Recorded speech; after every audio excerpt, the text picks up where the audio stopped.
খুবই সিম্পল আর স্বাদে অতুলনীয় পুঁই শাক ভাজি। আর এই পুঁই শাক ভাজিটা আমি একদমই সিম্পলভাবে করেছি, কিন্তু স্বাদে দুর্দান্ত হয়েছিল। আসসালামু আলাইকুম এভরিওয়ান, কেমন আছেন সবাই? আশা করি সবাই অনেক ভালো আছেন। আল্লাহ তাআলার অশেষ রহমতে আমরাও ভালো আছি। লাইফস্টাইল অফ আফরোজা চ্যানেলে আপনাদের সবাইকে স্বাগতম। কাছে দূরে দেশ ও দেশের বাহিরে যে যেখান থেকে বসে আজকের ভিডিওটি দেখছেন সবাইকে জানাই অসংখ্য অসংখ্য ধন্যবাদ। তো এখানে আমি একটু রান্না করে নেব আলু দিয়ে মাছ। তো সে কারণে এখানে তো আমি হাঁড়িটা বসিয়ে দিয়েছি, দিয়ে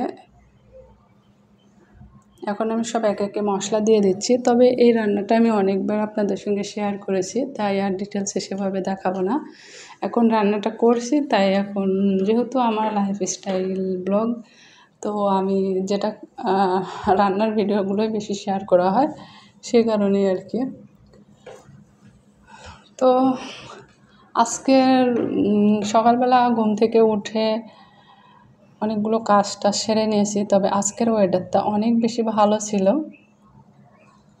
না বৃষ্টি না রোদ আছে, তবে খুব কম, মানে খুবই যে একদম তাতানো পোড়ানো রোদ এমন না, আবার মাঝে মাঝে মেঘের দেখাও পাওয়া যাচ্ছে। তো সব কিছু মিলে ভালোই লাগছিল। কিন্তু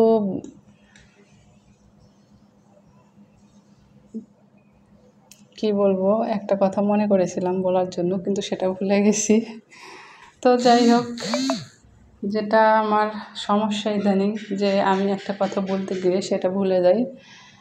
তো আপনাদের সঙ্গে কথা বলতে বলতে এদিকে আমি মশলা কষিয়ে আমি অফ ক্যামেরায় আলু সিদ্ধ করে নিয়েছিলাম এবং ছিলে ম্যাশ করে নিয়েছি। সেই আলুটা দিয়ে তখন আমি কষিয়ে নিচ্ছি। আর এই আলুর তরকারিটা আমার মেয়ে অনেক বেশি পছন্দ করে, আমিও একসময় খুবই পছন্দ করতাম, তবে এখন অত বেশি পছন্দ করি না, কিন্তু মাঝে মাঝে রাঁধলে খারাপ লাগে না, ভালোই লাগে। তো ওর এই খাবারটা অনেক বেশি পছন্দ, বিশেষ করে যদি এর ভিতরে মাছ দেওয়ার পরে যদি দেখা যায় যে কাটা না পড়ে, তাহলে ওর কাছে খুবই ভালো। আর কাটার জন্যে ও ভয় পায়, খেতে চায় না, এই হচ্ছে সমস্যা। তো যাই হোক, এদিকে আমি কিন্তু মাছটা অনেক বেশি কড়া করে ভেজে রেখেছিলাম। তো আপনারা সবাই জানেন ইতিমধ্যে যে আমি এখন বর্তমানে নাটোরে আছি, আর সেখানে বাসায় আমি কোনো কিছু তেমন নিয়ে আসিনি, যার জন্যে মাছ টাছ আমি ভেজে ভেজে রাখতে হয় বেশিরভাগ। ফ্রিজেও রাখি, কিন্তু যখন বের করি একবারে অনেকগুলো বের করে নিই। তো মাছটা কড়া করে ভেজেছিলাম, আমি এখন এই আলুর মধ্যে একটু কষিয়ে নিলাম, কারণ মাছটা ভাঙবে না, যেহেতু একদম কড়া করে ভাজা আছে। সেই জন্য একটু আলু কষানোর মধ্যে নেড়ে চেড়ে একটু কষিয়ে নিলাম আর কি। নিয়ে আমি ঝোলের জন্য পানি দিয়ে দিচ্ছি।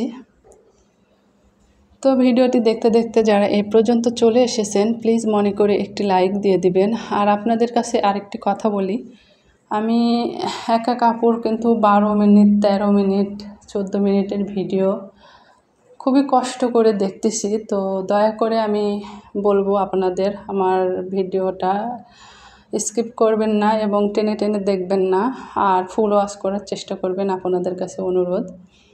তো যারা দেখেন তাদেরকে অসংখ্য অসংখ্য ধন্যবাদ, যারা দেখেন না তাদেরও অসংখ্য অসংখ্য ধন্যবাদ। আর তাদেরকে অনুরোধ করব যে আমার ভিডিওটি ফুল ওয়াচ করবেন, কারণ যে পরিমাণে ভিউ হচ্ছে সে পরিমাণ অনুযায়ী কিন্তু ইদানিং আমার ভিডিও বেশি ওয়াচ টাইম আসতেছে না। কিন্তু কিছুদিন আগে এত বেশি ওয়াচ টাইম আসলো, তখন কিন্তু আমার মনটা একদম খুশিতে ভরে গেছিলো। তো ভাবলাম যে আমি মনে করেছিলাম যে দেরিতে এরকম চ্যানেলের বয়স হলো তখন মনে হয় এরকম ওয়াচ টাইম বাড়ে, কিন্তু পরে দেখতেছি, এখন আবার দেখতেছি যে না। তো যাই হোক, আপনাদের কাছে অনুরোধ থাকলো, কারণ আমার এখন একটা ফোন হয়ে গেছে, আর আমি অনেক কষ্ট করে এই ভিডিওগুলো ফুল ওয়াচ করে দেখতেছি আপনাদের। তো আমার কমেন্টগুলো দেখলে আপনারা বুঝতে পারবেন যে আমি আসলে ভিডিও ফুল ওয়াচ করি কিনা। আর এখানে আসলে ছলচাতুরি করে তো নিজেরই ক্ষতি, তাই না? কেন এসব করতে যাব? যে আমি যদি মনে করি আমি 2 মিনিট 3 মিনিট ভিডিও দেখব বা হচ্ছে টেনে তো আমার এটা মাথায় আসে না যে টেনে দেখব। তো আমার চ্যানেলের তো ক্ষতি মানে আমি কোনোদিন চ্যানেলে মনিটাইজেশনে পাবো না। তো আপনারা এই জিনিসটা মাথায় রাখবেন দয়া করে, রেখে ভিডিও দেখবেন সবার। যাই হোক, আপনাদের সাথে কথা বলতে কিন্তু আমার মূল রান্নার কথা বলাই হয়নি। তো এদিকে কিন্তু আমি অফ ক্যামেরায় পুঁই শাকটা আমি হালকা একটু ভাপ দিয়ে নিয়েছি। নিয়ে আমি রসুন কুচি করে নিয়েছি, নিয়ে তো তেলে দিয়ে দিলাম। তো রসুনটা একটু ভাজা হয়ে আসলে আমি এর ভিতরে পেঁয়াজ আর মরিচ কেটে রেখেছি সেটা দিয়ে দেবো। তো রসুনটা একটু থেতো করে নিলে ভালো হয়। তো আমার এখানে থেতো করার কোনো জিনিস নেই, এর কারণে আমি একদম কুচি করে কেটে নিয়েছি। নিয়ে তো একটু তেলে দিয়ে ভাজা করে নিচ্ছি। তো এই খাবারটা খুবই সিম্পল কিন্তু অনেক বেশি মজার। তো ভাপ দিয়ে নিলে একটু ভালো হয়, কারণ পুঁই শাকে তো অনেক বেশি পানি বের হয়। আর অত বেশি পানি যদি একবারে দিয়ে ভাজতে লাগি তাহলে কিন্তু পুঁই শাকের স্বাদটা নষ্ট হয়ে যায়। সে কারণেই আমি একটু ভাপ দিয়ে নিয়েছি। তো আপনারা চাইলে ভাপ দিয়ে নাও নিতে পারেন। তো সিম্পল একটা খাবার, তবে অনেক বেশি মজার।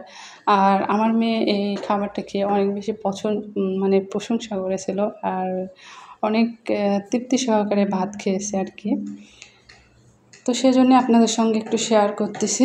তো দেখতে পেলেন এদিকে আমি পেঁয়াজগুলো কিন্তু দিয়ে মরিচগুলো দিয়ে আর একটু ভাজা করে নিয়ে তারপরে হচ্ছে কিছু শুকনো মরিচও দিয়ে দিয়েছি, কাঁচামরিচ শুকনো মরিচ দুটো দিয়ে দিয়েছি, কারণ শাক ভাজিতে একটু ঝাল না হলে কিন্তু ভালো লাগে না।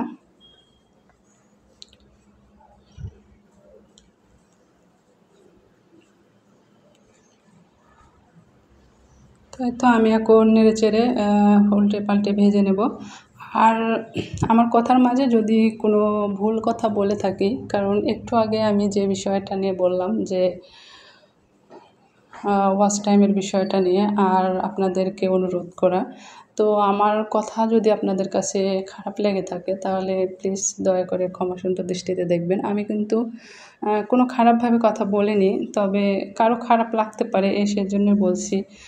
আসলে আমার অনেক সময় মনে হয় যে আমার কথার মাঝে যদি কেউ কষ্ট পায় সে বিষয়টা নিয়ে আমি আবারও মানে ভাবি, আমার মাথার মধ্যে ওই চিন্তাটা কাজ করে। এর জন্য আমি এই কথাটা আবারও মানে বললাম আর কি। তো এদিকে দেখতে পাচ্ছেন আমি সুন্দর করে উল্টে পাল্টিয়ে এই পুঁই শাকগুলো কিন্তু ভেজে নিচ্ছি।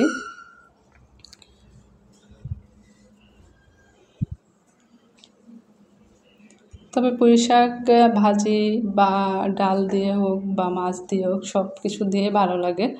তবে ভাজিটা বেশি করা হয় না, যদি দেখা যায় যে ডাঁটাগুলো একটু তাজা আর জালি থাকে তাহলে ওই পুঁই শাকটা ভাজলে বেশি মজা হয়। তো আমি হচ্ছে পুঁই শাকের আগাগুলো বেছে নিয়েছিলাম, গোড়ার দিকে নিইনি, কারণ নরমগুলোই হচ্ছে ভাজি করলে বেশি ভালো লাগে।